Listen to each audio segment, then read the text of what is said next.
Hello, আজ আপনার সাথে কামিজের ইনার লাগানোটা শেয়ার করছি। যারা আমার মতো আনাড়ি দর্জি আছেন, একেবারেই কিছু পারেন না, তারা এইভাবে টিপসটা ফলো করে খুব সহজেই কামিজের ইনার সেলাই করে ফেলতে পারবেন।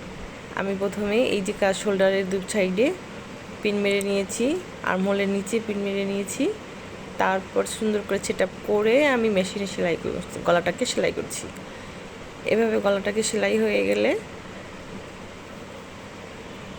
তারপর আমি কেটে নিচ্ছি জামা মতো এভাবে গলার কাপড়ের ডিজাইনের ধার ধরে কেটে তারপর ছোট ছোট করে সেলাইয়ের কাজ একদম কাজ বরাবর কেটে নেবেন।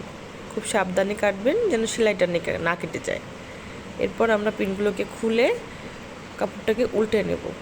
উল্টে নিয়ে তারপর আমরা মেশিনে একটা চাপ সেলাই দেব। সুন্দর করে চাপ সেলাইটা দেওয়া হয়ে গেলেই গলা রেডি। এভাবেই আপনারা কামিজের 4-5টা সেলাই করে তারপর জয়েন্ট করে নেবেন। আল্লাহ হাফেজ।